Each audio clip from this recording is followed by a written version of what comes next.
नमस्कार दोस्तों, स्वागत है आपका हमारे YouTube चैनल जीके ट्रैकर पे। देखिए फ्रेंड्स, आज के इस वीडियो में हम बात करेंगे जो हमारी एक सीरीज़ है जीके रिवीजन सीरीज़, जिसमें हम पूरे जीके के प्रीवियस ईयर क्वेश्चंस को यहाँ पे कवर कर रहे हैं और इनको हम पूरे एक्सप्लेनेशन के साथ यहाँ पर कवर करते हैं। सबसे पहले हम कॉन्स्टिट्यूशन के क्वेश्चंस को यहाँ पे कवर कर रहे हैं। अभी तक हमने 6 पार्ट्स कवर कर लिए हैं। अगर आपने उनको नहीं देखा है, आप उनको प्लेलिस्ट में जाके देख सकते हैं। ये हमारा इस सीरीज़ का 7वां पार्ट यहाँ पर होगा। तो चलिए दोस्तों, वीडियो को शुरू करते हैं।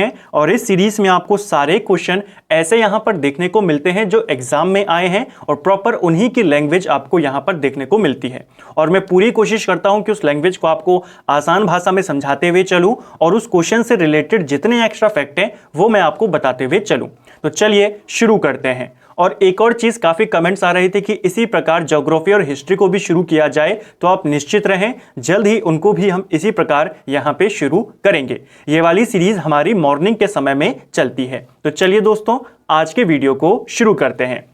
आज का हमारा पहला प्रश्न है, निम्नलिखित में से कौन सा राज्य का सबसे महत्वपूर्ण तत्व है। देखिए, किसी भी राज्य का, यहां पर राज्य से जो तात्पर्य है वो देश से मतलब है, ठीक है।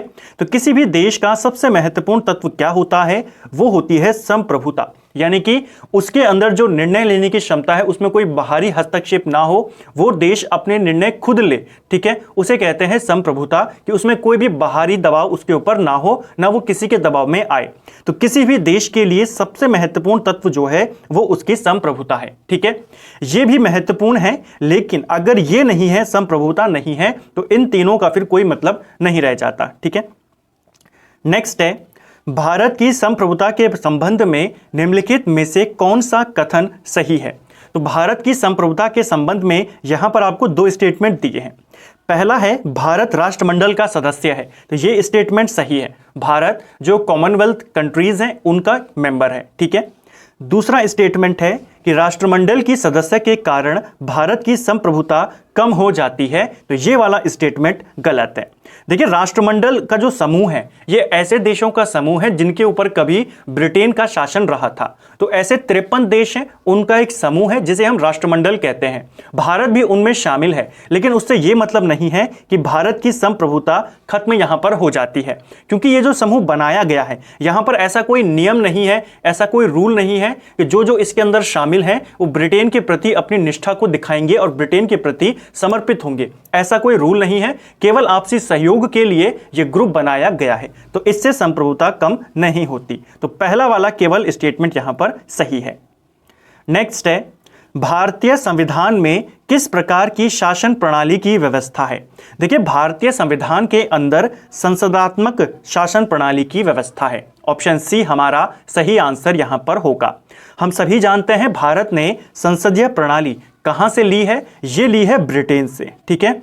वर्तमान में जितने भी देशों में संसदात्मक जो प्रणाली चली रही है अभी वर्तमान में, वो सभी की सभी मैक्सिमम ब्रिटेन के संविधान से या ब्रिटेन की संसदीय प्रणाली से प्रेरित है। भारत ने भी यहीं से ली है और विश्व में सबसे पहले भी संसदात्मक जो व्यवस्था है वो ब्रिटेन में ही बनी थी, ठीक है। तो भारत में भी कौन सी है, संसदात्मक व्यवस्था। नेक्स्ट है, संसदात्मक शासन व्यवस्था में इनमें से क्या होता है। अब देखिए, काफी अच्छा क्वेश्चन है। इसमें बताया जा रहा है, आपसे पूछा जा रहा है कि संसदात्मक शासन व्यवस्था में इनमें से कौन सी चीज वहां पर होती है। जो इसका सही आंसर है, विधायिका का कार्यपालिका पर नियंत्रण होता है। हम जानते हैं जो हमारी पूरी जो प्रोसेस है हमारी, वो 3 भागों में बटी हुई है। एक है न्यायपालिका, एक है कार्यपालिका और एक है आपकी विधायिका। विधायिका में आपकी आती है संसद, ठीक है, और न्याय कार्यपालिका में आपकी आती हैं जो मंत्री परिषद वगैरह बनते हैं, जो मंत्री बनते हैं वो आते हैं। इसके अंदर आपके प्रधानमंत्री आते हैं, सारी चीजें, ठीक है। तो जो कार्यपालिका है, इसके ऊपर नियंत्रण किसका होता है, संसद का होता है। तो इसे आपको याद रखना है, ये पॉइंट आपका यहां पर इंपॉर्टेंट है, ठीक है। इन दोनों की समीक्षा कौन कर सकता है, न्यायपालिका कर सकती है और न्यायपालिका स्वतंत्र है, ठीक है। चलिए, तो विधायिका का कार्यपालिका पर नियंत्रण होता है। और ये जो कार्यपालिका होती है, यानी सिंपल भाषा में अगर बात करें, जो मंत्री परिषद होती है वो किसके प्रति उत्तरदायी होती है, लोकसभा के। तो हम कह सकते हैं कार्यपालिका विधायिका के प्रति उत्तरदायी होती है, ठीक है। नेक्स्ट है हमारा, संसदीय व्यवस्था वाली सरकार वह होती है जिसमें राइट आंसर है यहां पर ऑप्शन बी। सरकार संसद के प्रति उत्तरदायी होती है और उसके द्वारा हटाई जाती है। संसदीय व्यवस्था वही तो होती है जहां पर जो सरकार होती है वो संसद के प्रति उत्तरदायी होगी। जैसे भारत में है, जो सरकार होती है, हमारी जो मंत्रिपरिषद होती है, वो लोकसभा के प्रति उत्तरदायी होती है और जब तक लोकसभा का समर्थन उसे प्राप्त होता है वो सरकार में बनी रहती है। जैसे ही लोकसभा का समर्थन उसको नहीं होता वो सरकार गिर जाती है। तो ऑप्शन बी इसका सही आंसर यहां पर होगा। ठीक है, नेक्स्ट है हमारा, सर्वप्रथम संसदात्मक सरकार किस देश में आरंभ करी गई थी? तो अभी मैंने आपको बताया सबसे पहले जो संसदात्मक सरकार है ये ग्रेट ब्रिटेन में इस्तेमाल हुई थी या वहां पर इस व्यवस्था को शुरू किया गया था। दो बातें और जो मैंने आपको पहले भी बताई हैं, अगर आपसे पूछेगा कि भारत के संविधान में संसदात्मक व्यवस्था हमने कहां से ली है तो आप बताएंगे ब्रिटेन से, और अगर पूछेगा कि हमने संघीय व्यवस्था कहां से ली है तो आप बताएंगे कनाडा से। ठीक है, नेक्स्ट है, भारतीय संसदीय प्रणाली ब्रिटिश संसदीय प्रणाली से किस बात में भिन्न है? तो भारत ने संसदीय प्रणाली ब्रिटेन से ली है, लेकिन किस बात में थोड़ा सा डिफरेंस है ब्रिटेन की संसदीय प्रणाली और भारत की संसदीय प्रणाली में? राइट आंसर है यहां पर न्यायिक पुनर्वलोकन की प्रावधान है। भारत के अंदर जुडिशियल रिव्यू का प्रावधान है, ब्रिटेन में यह प्रावधान नहीं है। ठीक है, निम्नलिखित में से कौन सी भारतीय संविधान की विशेषता नहीं है? इनमें से कौन सी भारतीय संविधान की विशेषता नहीं है? देखिए, संसदात्मक सरकार ये विशेषता है, अध्यक्षात्मक सरकार ये भारत के संविधान की विशेषता नहीं है। ठीक है, स्वतंत्र न्यायपालिका है, संघात्मक सरकार है, तो बाकी तीनों विशेषता हैं। जो अध्यक्षात्मक सरकार है ये विशेषता भारत में नहीं है। ठीक है, भारतीय राजनीतिक पद्धति के बारे में निम्न में से कौन सही नहीं है? देखिए, भारत की जो राजनीतिक पूरी व्यवस्था है यहां पर, इनमें से कौन सही नहीं है आपने बताना है। राइट आंसर है राष्ट्रपतीय पद्धति की सरकार। ठीक है, तो यह भारत में नहीं है। राष्ट्रपति यहां का केवल औपचारिक प्रमुख होता है, केवल नाम मात्र का प्रमुख होता है। वास्तविक कौन होता है? प्रधानमंत्री। तो भारत में राष्ट्रपतीय पद्धति की सरकार नहीं है। जैसे अमेरिका में है, वहां का प्रमुख कौन होता है? राष्ट्रपति होता है। बाकी ये सारी जो हैं इसमें सही है। नेक्स्ट है हमारा, भारत में संसदीय प्रणाली की सरकार है क्योंकि? तो राइट आंसर है, देखिए भारत में संसदीय व्यवस्था है क्यों? क्योंकि यहां का जो मंत्रिपरिषद होता है ये लोकसभा के प्रति उत्तरदायी होती है। और ऊपर मैंने आपको बताया मंत्रिपरिषद यानी कार्यपालिका जो रूल को फॉलो करवाएगी, और लोकसभा यानी कि जो विधायिका जहां कानून बनते हैं। तो हमने बोला कार्यपालिका उत्तरदायी है किसके? विधायिका के। तो इसीलिए यहां पर क्या है? संसदीय प्रणाली यहां पर चलती है। ठीक है, संसदीय स्वरूप के शासन का प्रमुख लाभ यह है। तो कौन सा प्रमुख लाभ है संसदीय स्वरूप के शासन का? सही आंसर है हमारा ऑप्शन सी, कार्यपालिका विधानमंडल के प्रति उत्तरदायी बनी रहती है। जैसे मैंने आपको बताया कि संसद होगा और इसी के प्रति उत्तरदायी होती है, जो कार्यपालिका होती है निरंकुश नहीं होती है। तो सदन के प्रति उत्तरदायी है, विधानमंडल के प्रति उत्तरदायी है, इसीलिए संसदीय जो स्वरूप है उसका यह प्रमुख लाभ है। ठीक है, नेक्स्ट है हमारा, सरकार की संसदीय व्यवस्था के विषय में निम्नलिखित में से कौन सा वक्तव्य सही है? देखिए, संसदीय व्यवस्था से रिलेटेड आपको यहां पर ज्यादा क्वेश्चन देखने को मिलेंगे और ये सभी प्रश्न देखिए पेपरों में पूछे गए हैं। ठीक है, जैसा आप यहां पर देख सकते हैं।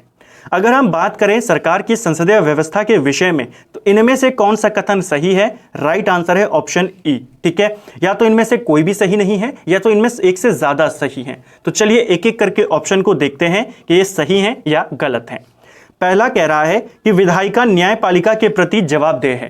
देखिए, जवाबदेह नहीं है, न्यायपालिका केवल स्वतंत्र है, वो इसकी समीक्षा कर सकता है। ठीक है, लेकिन विधायिका इसके प्रति जवाबदेह है ऐसा नहीं है। विधायिका कार्यपालिका के प्रति जवाबदेह है, यह भी गलत है। उल्टा है इसका, कार्यपालिका विधायिका के प्रति जवाबदेह है, यह भी गलत हो गया। विधायिका और कार्यपालिका दोनों स्वतंत्र हैं, यह भी नहीं है। कार्यपालिका जवाबदेह है विधायिका के लिए।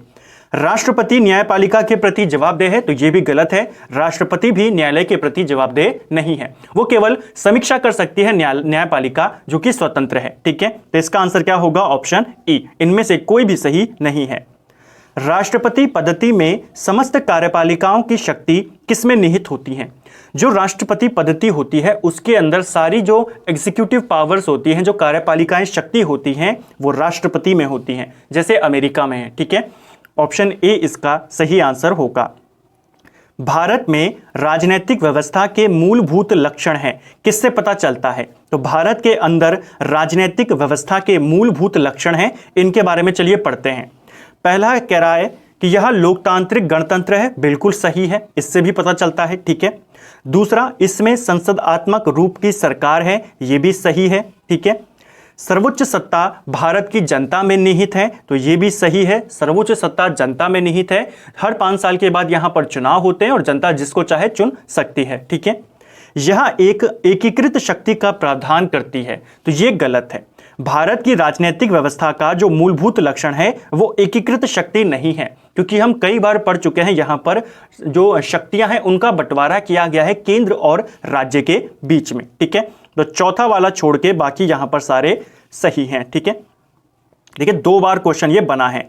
निम्न कथनों पर विचार करें और बताइए इनमें से कौन सा आपके सही है। तो चलिए स्टेटमेंट्स को पढ़ते हैं।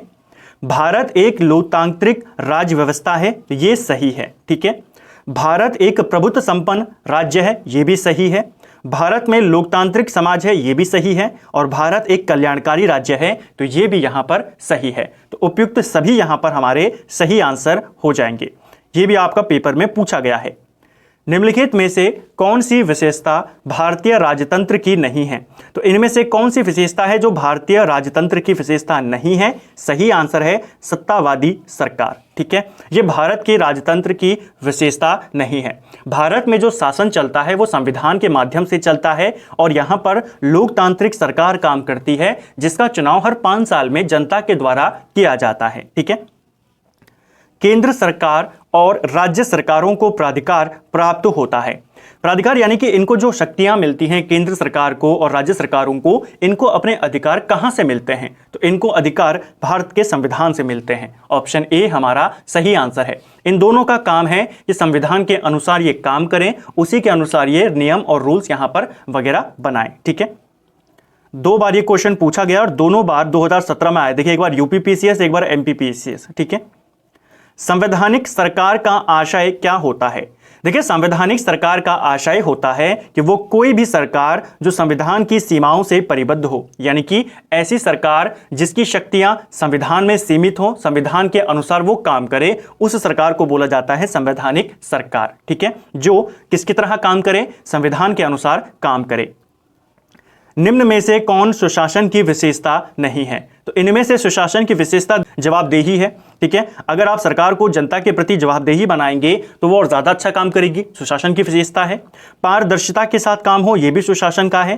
कानून का नियम हो, यह भी है। लाल फीताशाही, ये सुशासन का विशेषता नहीं है। कल्याणकारी राज्य का उद्देश्य क्या है?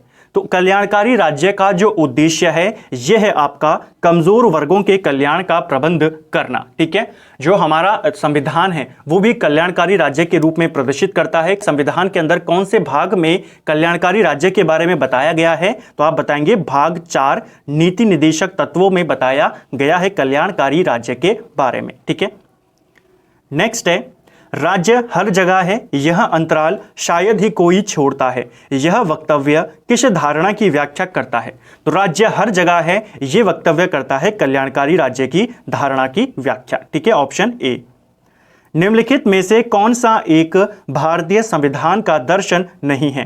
देखिए, भारतीय संविधान में कल्याणकारी राज्य है, समाजवादी राज्य है, राजनीतिक समानता भी यहां पर दी गई है भारत के संविधान में, लेकिन साम्यवादी राज्य के बारे में उल्लेख नहीं है, ठीक है। तो इसका आंसर हो जाएगा आपका ऑप्शन डी, यहां पर सही आंसर होगा, ठीक है। चलिए नेक्स्ट है, निम्नलिखित कथनों में से कौन सा कथन यहां पर सही है? तो कौन सा कथन सही है? राइट आंसर है भारत एक संसदात्मक प्रजातंत्र है, ठीक है। भारत में संसदात्मक प्रजातंत्र है, अध्यक्षात्मक नहीं है, नाम मात्र का भी राजतंत्र नहीं है, क्योंकि यहां का जो राष्ट्र प्रमुख होता है उसका निर्वाचन होता है। कुलीन तंत्र भी यहां पर नहीं है, सबको समान अधिकार है, कोई भी चुनाव में लड़ सकता है, कोई भी प्रधानमंत्री का चुनाव, राष्ट्रपति का चुनाव यहां पर लड़ सकता है, ठीक है। तो भारत एक संसदात्मक प्रजातंत्र है।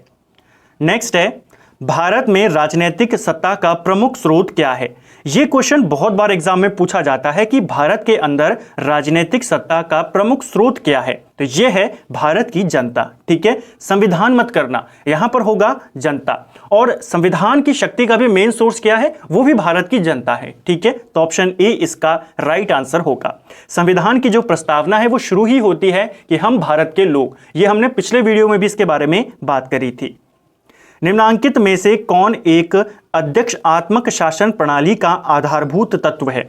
अध्यक्षात्मक शासन प्रणाली का आधारभूत यानी कि जो उसका मेन विशेषता अगर हम बात करें तो वो है एकल कार्यपालिका। ठीक है, जैसे भारत में बात करें, भारत में संसदीय है और संघीय व्यवस्था है, यानी केंद्र के पास भी शक्तियां हैं, राज्यों के पास भी शक्तियां हैं, पावर का डिस्ट्रीब्यूशन किया गया है।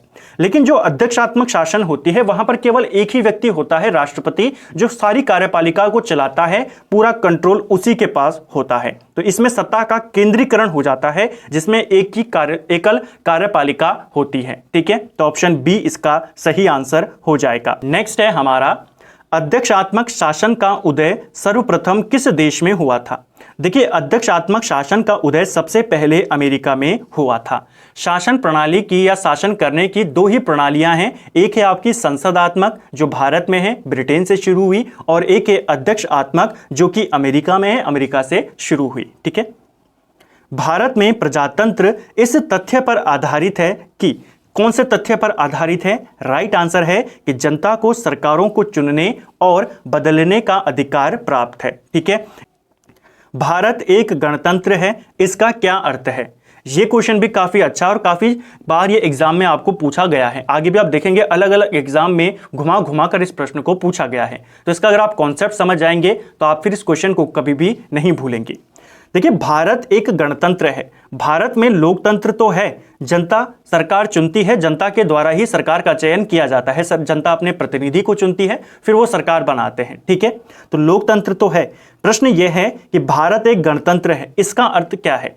तो इसका अर्थ ये नहीं होगा कि अधिकार जनता के पास है, इसका गणतंत्र का अर्थ यह होता है कि भारत में वंशानुगत शासन नहीं है। ठीक है, कोई भी देश गणतंत्र तब होता है जब उस देश का जो प्रमुख होता है वो निर्वाचित किया जाता है, चाहे प्रत्यक्ष आप निर्वाचित करें चाहे अप्रत्यक्ष तौर पर निर्वाचित करें, लेकिन निर्वाचित होना चाहिए, वंशानुगत नहीं होना चाहिए। जैसे भारत का अगर हम राष्ट्र प्रमुख की बात करें तो हमारे देश के राष्ट्रपति होते हैं, वो वंशानुगत तो नहीं है, उनका अप्रत्यक्ष रूप से निर्वाचित होता है, हम जिनको चुनते हैं वो उनको चुनते हैं। ठीक है, तो इनडायरेक्टली होता है लेकिन उनका इलेक्शन होता है। तो ये होता है कि जो राष्ट्र का प्रधान हो वो निर्वाचित होना चाहिए, तभी गणतंत्र होता है। ठीक है, भारत एक गणतंत्र है, ये किस में बताया गया है? वही क्वेश्चन है, भारत एक गणतंत्र है क्योंकि राज्य के अध्यक्ष निर्वाचित होता है।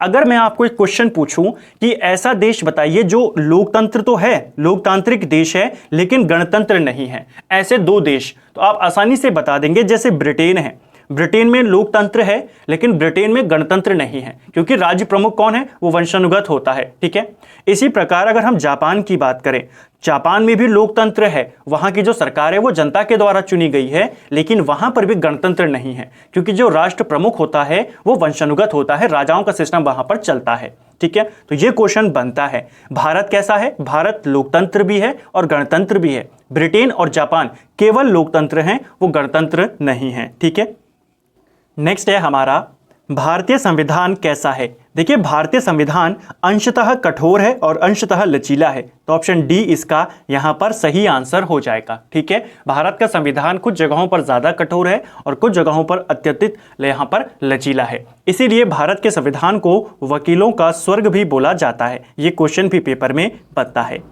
नेक्स्ट है, भारत की संसदीय शासन प्रणाली एवं ब्रिटेन की संसदीय शासन प्रणाली में अंतर का बिंदु निम्नलिखित में से कौन है? तो ऊपर हम इसको देख चुके हैं, दोनों की संसदीय प्रणाली में मेन डिफरेंस है न्यायिक समीक्षा। ये भारत में लागू है, ब्रिटेन के पास नहीं है, ब्रिटेन में लागू नहीं है। नेक्स्ट है, भारत का राष्ट्रपति परोक्षतः निर्वाचित होता है, ये कथन है, कारण दिया है कि भारत में संसदीय प्रणाली को गणतंत्रवाद के साथ जोड़ा गया है। तो कथन भी सही है और इसका जो कारण यहाँ पर दिया गया है वो भी सही है। जो संसदीय प्रणाली है इसे गणतंत्र के साथ जोड़ा गया है और जो राष्ट्रपति होते हैं हमारे, उनका निर्वाचन यहाँ पर परोक्ष रूप से यानी कि अप्रत्यक्ष रूप से उनका किया जाता है। ठीक है, नेक्स्ट है हमारा, तो इसका आंसर होगा ऑप्शन ए, दोनों सही हैं।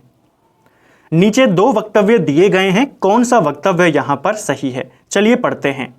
राजनीतिक दल लोकतंत्र के जीवन रक्त हैं, यह बिल्कुल सही है। ठीक है, लोकतंत्र क्या होता है कि जनता अपने नेता को खुद चुने, तो अगर राजनीतिक दल ही नहीं होंगे तो फिर लोकतंत्र कैसा? तो ये वाला सही है। दूसरा कारण क्या दिया है? लोग खराब शासन के लिए सामान्यतः राजनीतिक दलों को कोसते हैं, तो ये भी सही है।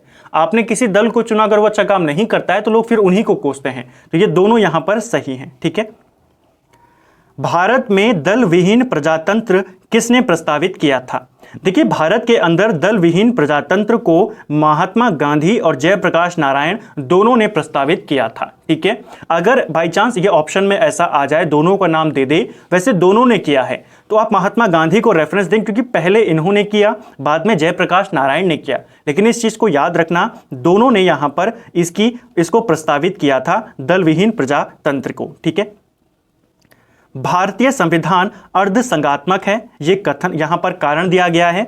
और दूसरा है यहां पर, भारतीय संविधान ना तो संघात्मक है और ना ही एकात्मक है। ये दोनों स्टेटमेंट यहां पर सही हैं। भारत का संविधान ना तो पूरी तरीके से संघात्मक है और ना ही पूरी तरीके से एकात्मक है। भारत का संविधान अर्धसंघात्मक है, तो ऑप्शन ए हमारा सही आंसर हो जाएगा।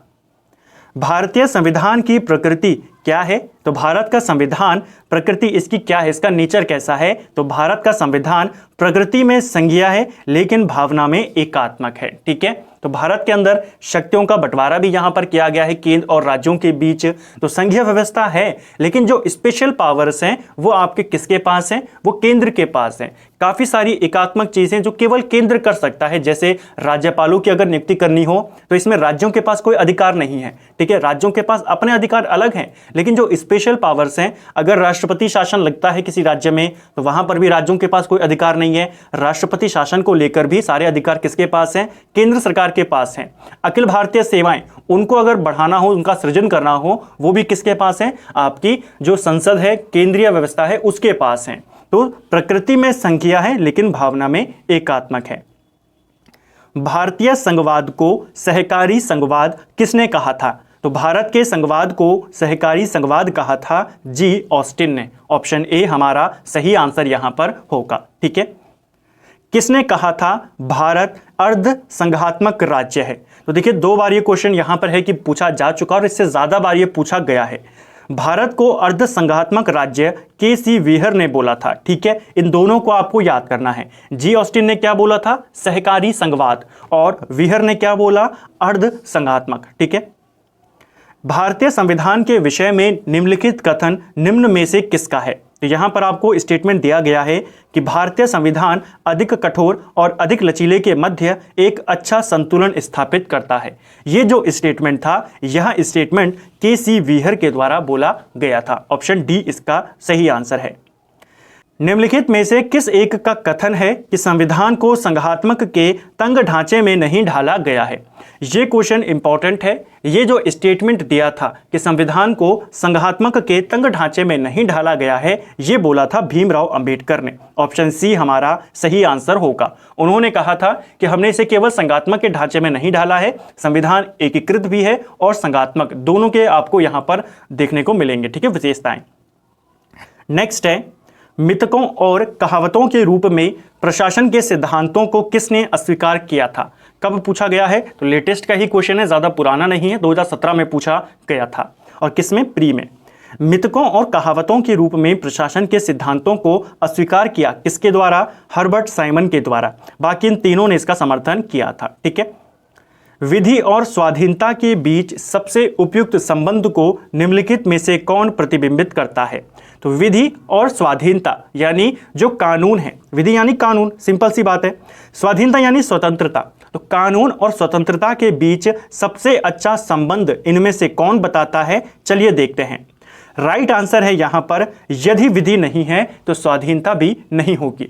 अगर किसी देश के अंदर कानून नहीं है तो आपको स्वतंत्रता भी नहीं होगी। ये यहां पर इसका सही आंसर है, ठीक है, क्योंकि कानून ही स्वतंत्रता की रक्षा करता है। अगर कोई कानून ही ना हो तो सारे लोग अपना ही चलाने लगे, आपकी स्वतंत्रता का कोई ख्याल ही ना रखे, तो फिर किस बात की स्वतंत्रता।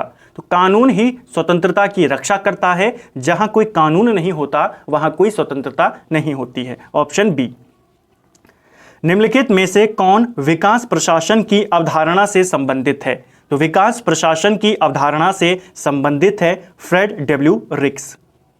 नेक्स्ट है वही प्रश्न है, निम्नलिखित में से कौन? तो यह है डब्ल्यू रिक्स, ठीक है, विकास प्रशासन की अवधारणा से। निम्नांकित में से कौन सा एक चिंतक लोक प्रशासन तथा निजी प्रशासन में समानताओं का समर्थक है? तो लोक प्रशासन और निजी प्रशासन में समानताओं का समर्थन यहां पर कौन करता है? तो हेनरी फेयोल करता है। ये 2016 में पूछा गया था। तो इस प्रकार के जो स्टेटमेंट हैं या कुछ इंपॉर्टेंट जो आपके पॉलिटिशियन हैं, राजनीतिज्ञ हैं, उनको लेकर जो स्टेटमेंट पूछे जाते हैं कि किसने कहा था, कौन इसका समर्थक है, तो इनको आपको वन लाइनर के रूप में याद करना है। क्वेश्चन एग्जाम में आपसे पूछ लिए जाते हैं, ठीक है। तो कौन समर्थक है लोक प्रशासन और निजी प्रशासन में समानता का? Henry Fayol. नेक्स्ट है हमारा, यदि हमारी सभ्यता विफल होती है तो यह मुख्यतः प्रशासन के ध्वस्त होने के कारण होगा। यानी अगर हमारी सभ्यता फेल होती है तो इसका मेन कारण क्या होगा कि हमारी प्रशासन का पतन यहां पर हो गया। ये किसने बोला था? यह कथन किसके द्वारा दिया गया था? आपने बताना है। राइट आंसर है डब्ल्यू.बी. डॉनहोम ने इसे दिया था, ठीक है। गणतंत्रीय अवधारणा से संबंधित निम्नलिखित में से कौन एक नहीं है? तो गणतंत्रीय अवधारणा से रिलेटेड इनमें से कौन एक नहीं है? राइट आंसर है सर्वोच्च शक्ति एक राजा के समान एक ही व्यक्ति में निहित हो। तो ये अगर हो जाए फिर किस बात का गणतंत्र, ठीक है। बाकी एक राज्य जिसमें जनता सर्वोच्च हो, सर्वोच्च शक्ति निर्वाचित प्रधान में निहित हो, जो निर्वाचित हो, ठीक है, वंशानुगत ना हो, कोई उसके पास ना हो, ठीक है। एक ऐसी सरकार जो जनता द्वारा निर्वाचित प्रतिनिधियों की हो, ये सारे किसमें हैं? गणतंत्रीय अवधारणा से संबंधित हैं। एक ही राजा हो और उसी में सारी शक्तियां हो, वो सही नहीं है। निम्नलिखित में से किनको विधि के शासन के प्रमुख लक्षणों के रूप में माना जाएगा? तो इनमें से किसे माना जाता है विधि के शासन के प्रमुख लक्षणों के रूप में? राइट आंसर अगर हम देखें, शक्तियों का परिसीमन, यानी शक्तियां सीमित हो, संविधान के अनुसार वो काम करें। विधि के समक्ष समता, यानी कि कानून सबके लिए समान हो, सभी कानून के सामने बराबर हो। सरकार के प्रति जन उत्तरदायित्व, ये गलत है, ठीक है। सरकार के प्रति ये जरूरी नहीं है कि जनता का कोई उत्तरदायी यहां पर हो, सरकार जनता के प्रति उत्तरदायी होती है। स्वतंत्रता और नागरिक अधिकार ये होने चाहिए। तो 3 नंबर छोड़ के बाकी सारे आपके सही हैं। परिभाषा से संवैधानिक सरकार का अर्थ क्या होता है? तो हाल ही में ये प्रश्न पूछा गया है। संवैधानिक सरकार की अगर हम बात करें तो ऊपर मैं आपको बता चुका हूं, सीमित सरकार। ऑप्शन डी हमारा यहां पे सही आंसर होगा। सीमित सरकार यानी कि इसका जो सोर्स है शक्तियों का वो संविधान के है, किसी भी हालत में ये संविधान का उल्लंघन ना करे, संविधान के अनुसार चले, उसे ही बोलते हैं संवैधानिक सरकार, जो संविधान के अनुरूप काम करे, ठीक है। नेक्स्ट है हमारा, समाज में समानता के होने का एक निहितार्थ यह है कि इसमें क्या होगा? देखिए, अगर समाज में समानता होती है तो इसके अंदर एक जो मेन चीज़ है यहाँ पर जिसका अभाव है वो है विशेष अधिकारों का अभाव।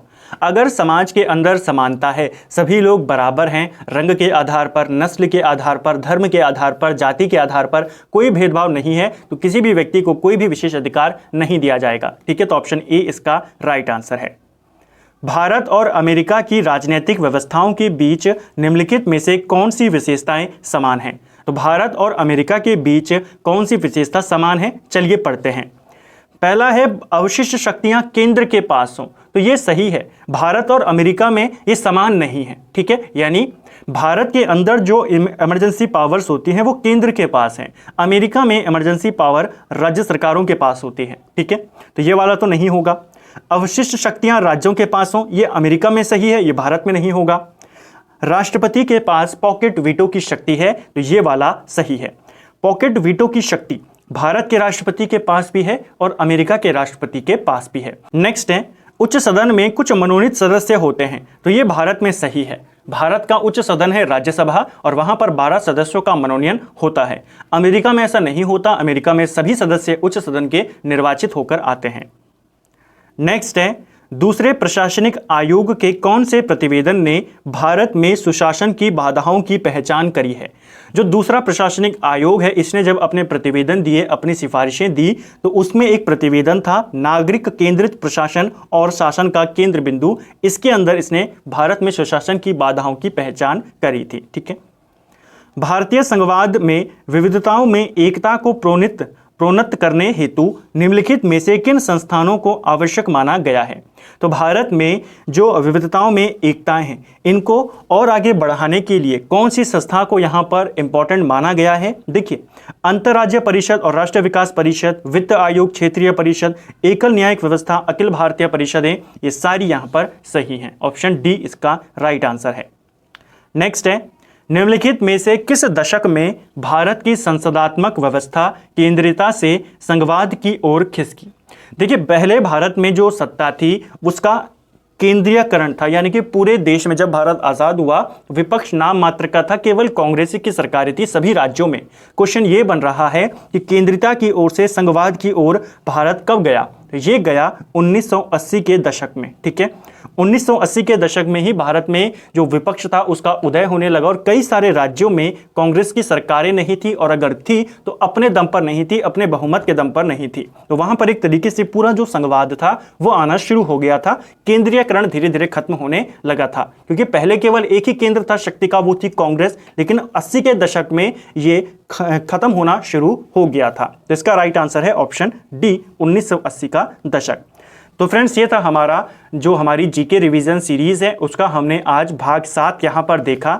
आज हमने शासन प्रणाली से रिलेटेड क्वेश्चंस को यहाँ पर देखा। इस टॉपिक से भी आपके क्वेश्चन बनते हैं। सीरियल वाइज हम पूरे जीके को यहाँ पर कवर कर रहे हैं, जो प्रीवियस ईयर के क्वेश्चन हैं, तो उसके तहत जो ये शासन प्रणाली है, यहाँ से भी आपके एग्जाम में क्वेश्चन बनते हैं।